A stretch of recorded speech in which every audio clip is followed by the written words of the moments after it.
E aí pessoal, sejam bem-vindos ao seu canal de hidráulica, para você aprender hidráulica sem complicações. Já de antemão peço que vocês deixem o like nesse vídeo, se inscrevam no canal, ative o sininho de notificações e se tiver qualquer dúvida acerca do conteúdo apresentado, comente aqui embaixo ou mande um direct lá no canal do Instagram. Tudo certo? Então sem enrolar mais nada, vamos para o vídeo de hoje agora mesmo. Então no vídeo de hoje nós vamos iniciar o próximo capítulo de hidráulica de condutos forçados, que é sistemas de tubulações. Esse eu considero o capítulo mais difícil de hidráulica de condutos forçados, porque tem muito algebrismo, muitas aproximações, muitas manipulações de fórmulas. Então não é tão simples assim, ok? Mas eu vou fazer o possível para tentar tornar as coisas um pouquinho menos complicadas, porque o canal é sem complicações. Mas vamos lá. O que é um sistema de tubulações? Então são sistemas formados por diferentes tubulações interligadas com ramificações e características distintas. Não entendi, professor. Então, quando a gente estudava nos capítulos anteriores, a gente tinha uma tubulação de características únicas, sem nenhuma ramificação, calculava as características hidráulicas, a vazão, a perda de carga. Agora a gente tem um conjunto de tubulações. Então, por exemplo, a gente tem uma tubulação aqui de um certo diâmetro, ela se divide em tubulações de diâmetros diferentes. Em cada uma dessas tubulações há saídas, por exemplo, pode ser um quarteirão, e aqui sai vazão para cada uma das casas, e depois elas se juntam numa nova vazão. Então o que acontece? A gente tem vários conjuntos de tubulações como a gente estudava anteriormente. Só que nesse capítulo a gente tem que transformar tudo em uma coisa só, avaliar todo o sistema para descobrir as características. Por isso que esse capítulo é tão difícil. Okay? Então, para iniciar esse capítulo, a primeira coisa que a gente faz é manipular a fórmula universal da perda de carga. Geralmente, quando a gente trabalha em sistemas de tubulações, nós trabalhamos com as equações práticas, como Farrell-Priesel e principalmente Hazen-Williams. Só que em hidráulica eu tenho que apresentar a base para vocês, ok? E a base vai ser feita com a fórmula universal da perda de carga. Quando a gente trabalha com sistema de tubulação, qual é as coisas mais importantes que a gente tem? Perda de carga e vazão, ok? Então a velocidade já é algo um pouco secundário, sendo bem sincero. Então, principalmente porque em sistemas a gente despreza a carga cinética. Então o que acontece? A gente vai começar a trabalhar a perda de carga não mais em função da velocidade, mas em função da vazão. Então o que acontece? Vazão é velocidade vezes área, velocidade é vazão sobre área. Eu vou substituir a velocidade por vazão sobre área e área π raio ao quadrado ou πd ao quadrado sobre 4, e essa equação vai ser manipulada para virar essa monstruosidade aqui. Por quê? Agora a perda de carga está em função da vazão e não mais em função da velocidade. Vocês vão ver nos exercícios que é mais fácil trabalhar assim. E essa equação pode ser segmentada em três partes. 8 sobre π ao quadrado g, que a maior parte dos livros e das provas já resolvem isso, porque isso é uma constante, como 0,0827, caso a gravidade seja 9,8. Então, a gente já tem esse valor aqui, ok? Esse valor aqui é uma constante, é fixo para tudo. O próximo termo, que é FL sobre D na quinta, a gente vai fazer uma aproximação e considerar o F como constante, tá? Eu não gosto disso, por isso que eu prefiro usar Hazen-Williams ou Farrell-Priesel, para não ter essa aproximação. Mas os exercícios aproximam. Então, esse termo aqui são características da tubulação. O F é o fator de atrito, o L é o comprimento, real ou virtual, depende se você desprezar as perdas localizadas ou não, e o D é a característica da tubulação. Então, nós temos uma constante na tubulação, em cada tubulação. Então, a gente tem um valor que depende da tubulação, e nós temos a vazão, que é a característica hidráulica. Então a gente tem as duas características hidráulicas e os seus termos. Eu vou simplificar a equação. A partir de agora não tem nos livros essa simplificação, mas eu acho mais fácil de trabalhar. Como? Isso daqui é como y.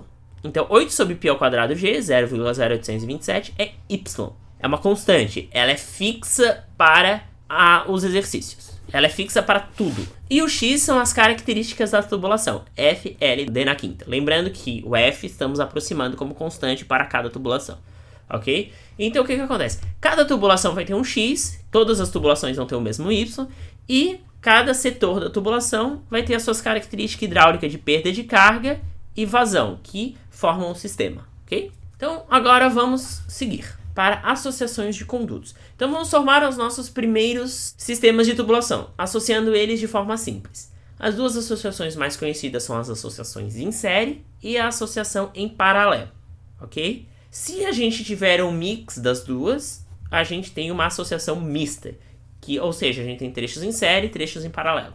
Então vamos lá. A associação em série ocorre quando dois ou mais condutos de características diferentes estão em sequência um do outro.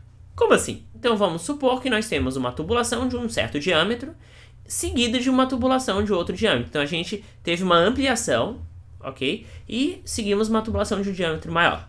Essas tubulações estão em sequência uma da outra, então elas são associação em série. Elas estão formando uma associação em série. Tudo certo? Agora vamos observar as características hidráulicas de cada uma, que é vazão e perda de carga, e ver as características da associação como um todo. Considerando isso como conjunto, nós temos que nesse conjunto chega uma vazão total, existe uma vazão que passa nessa tubulação, na primeira tubulação, que eu vou chamar de vazão 1, existe uma vazão que passa pela segunda parte da tubulação, que chamamos de vazão 2, e depois volta para a mesma vazão que estava antes, porque é um sistema, ok? Então tá, vamos pensar. Qual é a relação entre essas vazões na associação em série? Vamos pensar em conservação da massa. Lembra que a gente estudou que se não houver ramificações e nem armazenamento, a quantidade de água é a mesma. A quantidade de água, a quantidade de massa se mantém. Se a massa se mantém, o volume se mantém, e se o volume se mantém, a vazão se mantém. Então, vamos pensar vazão em quantidade de água. A quantidade de água que passa aqui não vai nem armazenar, nem ramificar aqui dentro, vai ser a mesma que sai daqui. Então, a vazão total vai ser a mesma vazão 1, que vai ser a mesma que a vazão 2. Não há perda de água por aqui. Então, o que acontece? A gente já sabe que a vazão total vai ser igual à vazão 1, que vai ser igual à vazão 2. Essa é a relação hidráulica e uma associação em série entre as vazões, ok? Agora vamos avaliar a segunda característica hidráulica, perda de carga. Quando a água atravessa a tubulação 1, ela tem uma perda de carga. Quando atravessa a tubulação 2, ela também tem uma perda de carga. Há uma perda de energia aqui e uma perda de energia aqui. E no sistema há uma perda de energia total, considerando as duas. Qual é a relação entre as perdas de carga? Vamos pensar. Eu estou atravessando esse conduto aqui. Enquanto a água atravessa esse conduto, devido às suas características hidráulicas, ela vai perder energia. Okay? Depois, ela vai atravessar outro conduto. E quando ela atravessar outro conduto, ela vai perder mais energia. Vamos pensar assim. Nesse ponto, ela tem uma certa energia. Ela vai atravessar esse tubo, ela vai ter perdido energia, por causa da perda de carga.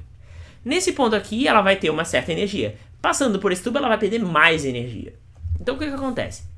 A perda de carga total vai ser igual a perda de carga em 1, mas a perda de carga em 2, porque eu vou somar as perdas energéticas das duas tubulações.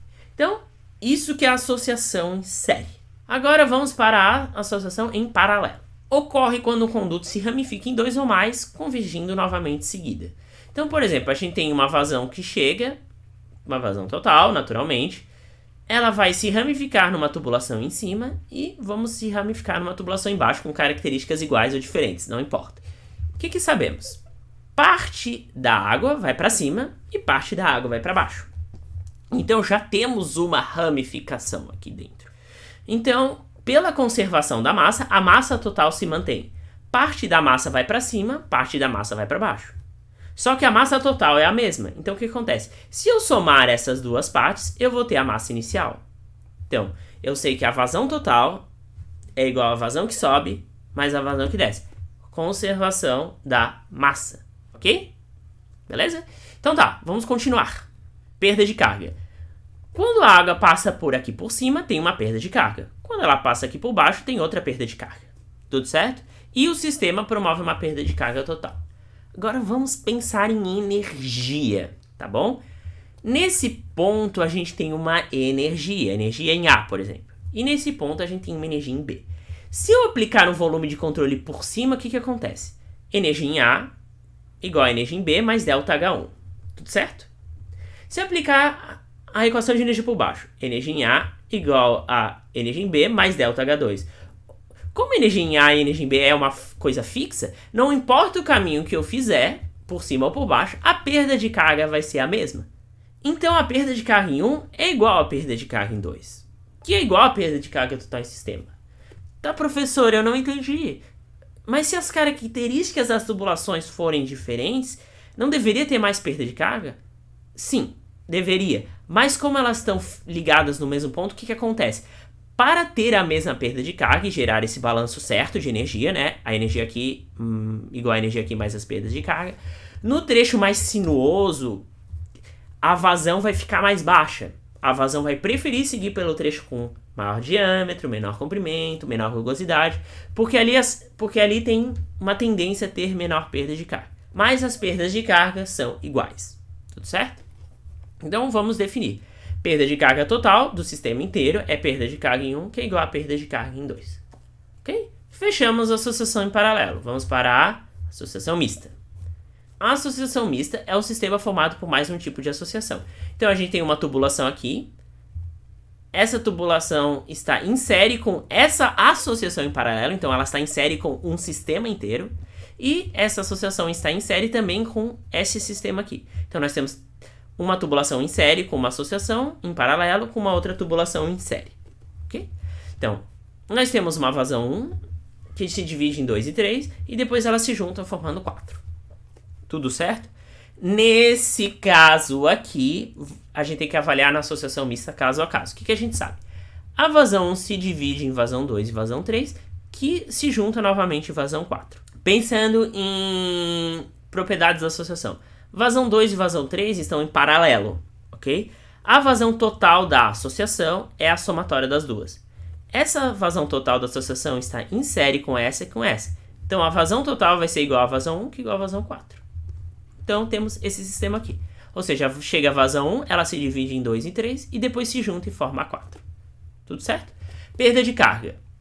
A perda de carga em 2 vai ser igual a perda de carga em 3, tudo bem?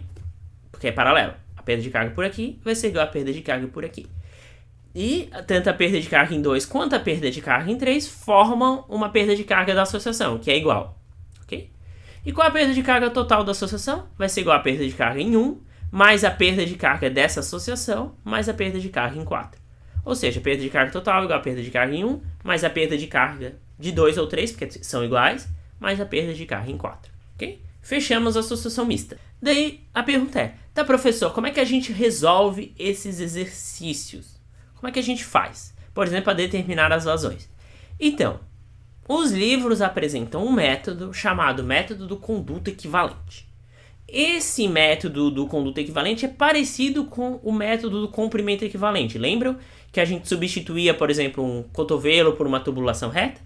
É mais ou menos a mesma coisa. Só que ao invés de substituir acessórios por condutos, a gente vai substituir condutos por outros condutos e associações por outros condutos. Como assim, professor? Então tá, ó, um conduto equivalente a outro conduto, a um sistema, quando, independente de suas características, eles possuem a mesma perda de carga total e a mesma vazão. Como assim? Se um sistema sério paralelo tiver a mesma vazão e a mesma perda de carga total que um conduto, eles são equivalentes. Então eu simplesmente posso substituir esse sistema por um conduto com essas características. E daí torna os exercícios mais fáceis. Ok? Então tá, agora eu vou dar exemplos. Por exemplo, conduto equivalente série. O que eu vou fazer nesse momento, eu não quero que vocês decorem. Eu quero que vocês entendam o princípio para vocês conseguirem fazer a mesma coisa nos exercícios. Tudo certo? Então tá, eu vou substituir esses dois condutos em série por um conduto equivalente que tem a mesma vazão total que esses e a mesma perda de carga total que esse. Ok? Qual é a vazão total de um conduto em série? É a mesma vazão de cada um dos condutos. E o que é a perda de carga total de um conduto em série? É a perda de carga somada de todos os condutos. Então eu tenho esses valores aqui, ó, ok? Como é que a gente resolve os exercícios? Pelo método do conduto equivalente, a gente desmembra a equação que está somando, ok? Então o que é ΔH? É FLV² sobre 2DG. Ou, em função da vazão, aquela equação enorme.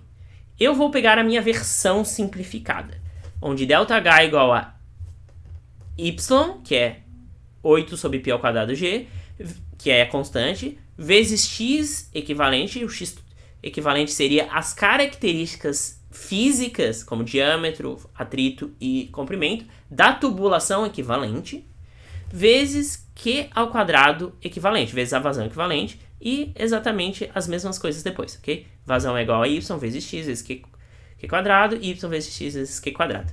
Se vocês observarem bem, isso é uma equação. O que tem em todos os termos? Y. Então, se eu dividir toda a equação por y, eu posso simplificar esse termo. Da mesma forma, se vocês olharem bem, o que tem aqui? A vazão equivalente é igual a vazão 1, que é igual a vazão 2. Então, esse q quadrado é igual a esse, que é igual a esse. Então, se eu dividir todos os termos da equação por q quadrado, eu vou simplificar também. Ou seja, essa equação enorme vai ser resumida a isso daqui, que o x equivalente é o somatório dos x's. Tudo certo? Nos livros de hidráulica ele não mostra exatamente x, mas eu prefiro para ficar mais fácil. Então, se eu somar as características físicas dessa tubulação com as dessas, eu tenho as características físicas da minha tubulação equivalente. Fácil, né? Tranquilamente? Beleza. Não decorem isso. Deduzam isso. Façam isso em cada exercício. E os livros apresentam a equação dessa forma. X é FL sobre D na quinta. Esse é equivalente, não é o equivalente lá das perdas localizadas, é do conduto equivalente, tá? Só para não confundir. Ou é FLD mais FLD. Ok? Os livros passam essa equação. Não gosto. Eu prefiro trabalhar com os x, tá? E eu prefiro nem decorar isso. Eu prefiro deduzir isso em cada exercício para vocês entenderem hidraulicamente o que está acontecendo. Tudo certo? Então tá. Agora vamos para associação em paralelo. Na associação em paralelo, o que nós temos? Nós temos uma vazão que passa por cima, uma vazão que passa por baixo e uma perda de carga em cada uma. Então, vou substituir esses dois condutos por um conduto equivalente. Esse conduto equivalente tem uma vazão equivalente e uma perda de carga equivalente, que é igual à vazão e a perda de carga total do sistema. O que sabemos? A vazão total de uma associação em paralelo é igual à soma das vazões. E a perda de carga total é igual às próprias perdas de carga. Então, nós temos esses dados aqui. Ó. Como a gente resolve as equações pelos condutos equivalentes, a gente sempre começa pela soma. Então, a vazão equivalente é igual a vazão 1 mais vazão 2.